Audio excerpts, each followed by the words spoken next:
Hey, what's going on, everybody? I hope everyone had a great Thanksgiving, a great day yesterday with the family and loved ones. And I'm filling in for the commish. He's out on taking some time off with the family. So I told him that I'd step in. I'm going to dive into the matchup of the week. And you already know who I'm going to pick. It's the Bryce Bowl. Ray, the commish, versus Sarah, the first lady of the league. It's a close one.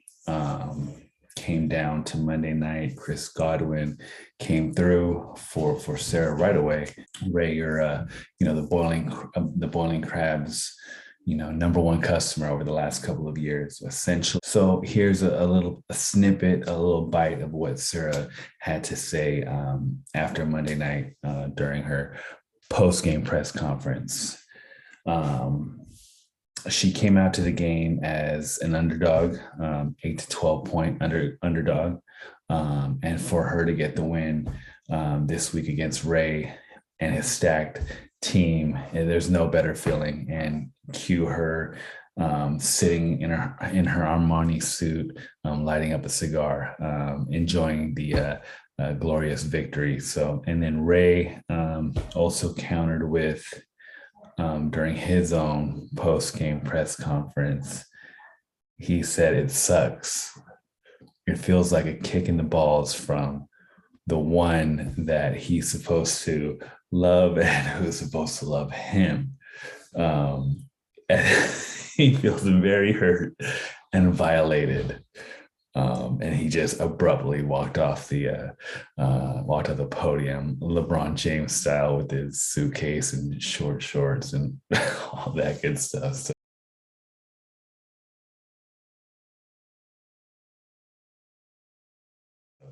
a little back and forth banter, but there you go, matchup of the week. Good job, Sarah. Ray, I mean, I don't know what you have to do to get the proverbial monkey off your back, but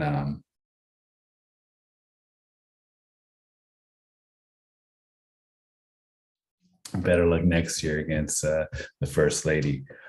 And to the winner of the week and loser of the week, we're going to start off with the winner of the week, and that goes to Sarah. Not only did she extend her hot streak against Ray in the annual Bryce Bowl, she's also currently 5-6, still in the thick of things. I mean, man, she was left, dead in the water, so to speak, the last couple of weeks. I think she was 2-6 at one point, and she's been, on a tear, 2-6 or 2-5 or something like that at one point. But she climbed herself back into contention. She's got a potential matchup of the week with Steve, both a 5-6 matchup. And for the loser of the week, man, it's got to go to Steve. He suffered a heartbreak of a loss, losing by less than a point. Man, wow.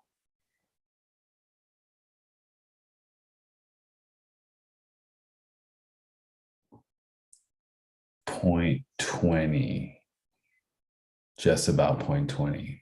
That's crazy. Najee Harris was well on his way to potentially scoring a touchdown, not even getting a touchdown.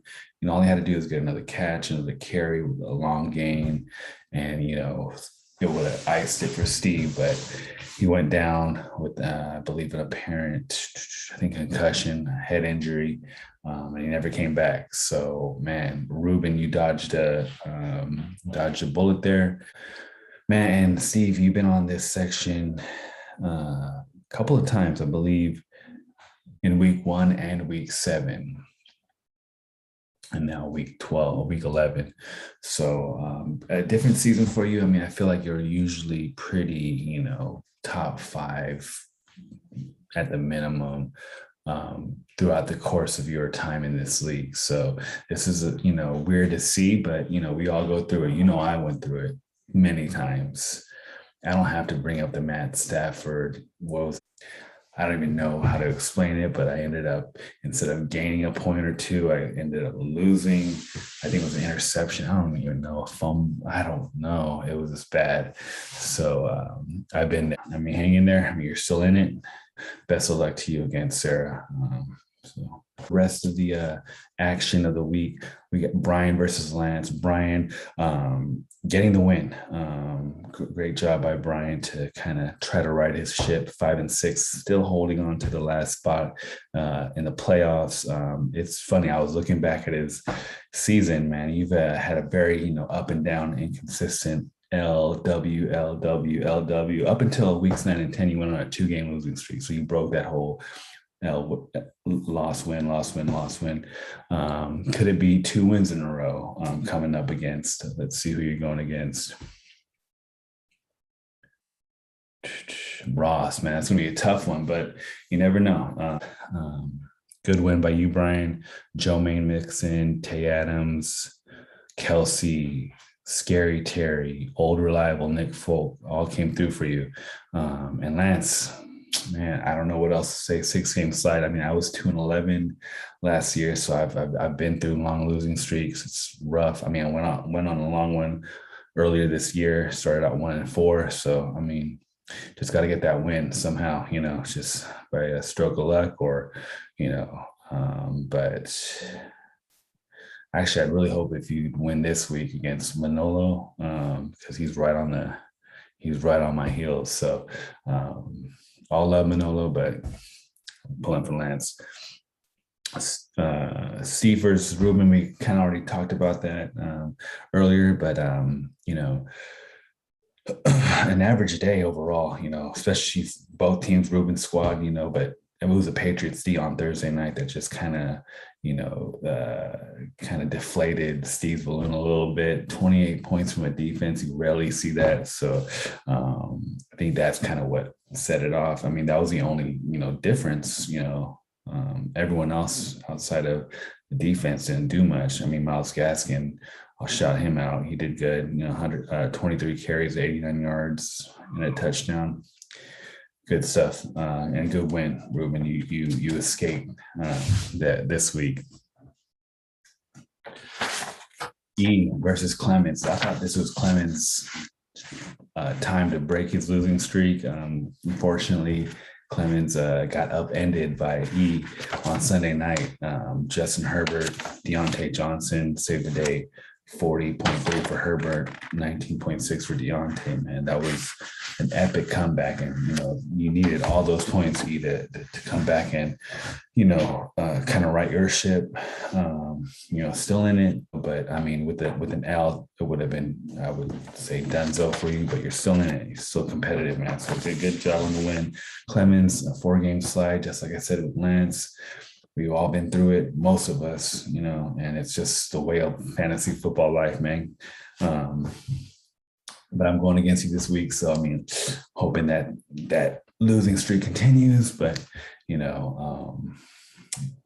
pull through next week. And so my matchup with Raul, I don't know what it is. I just got the juice. I got the elixir lately. 6-game winning streak. Tied in the win-loss column with the commish at 7-4. So I'm just trying to keep this feeling alive, So, but I did have to hold on for dear life on Monday night. Raul still had Lenny Fournette, and Gronk. They did good. I think they had 10 points apiece, but just couldn't pull it off. Came up short. But my guy Raul, was a great matchup, high scoring.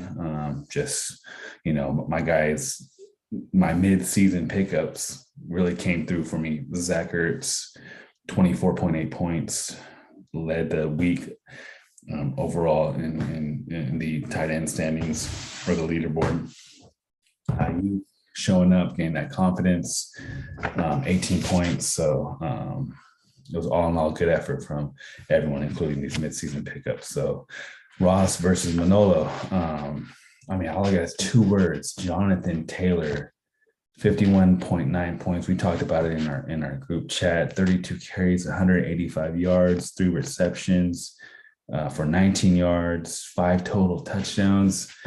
That's epic. That's unreal. Unfortunately, it didn't like break the record. I know Kamara had 55 or 59. So, and also good thing for Ross, Mike Williams resurfaced, so that helped, elevate his point total.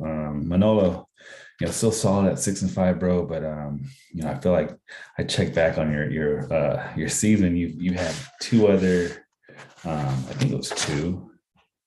No, yeah, week 5 and this week, 50 plus point deficits. You had a 60. Well, this week was 60 plus, but Eric, came through with like 170 points with the Hulk smash, man. So I've kind of been in this situation a couple of times this year, but still solid, man. After me and you and I went through last year, man, 2-11, you were 1-12. So, man, big ups to you, Ross, for the win, man. You're pacing the league 9-2, going all out.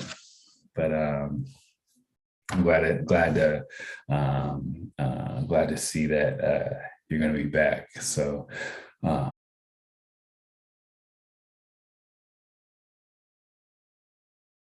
good stuff there. And that's pretty much it. That's all I got. Stay tuned. The commish is back. I'm just, keeping his seat warm. But yeah, best of luck to the squad, to your squad.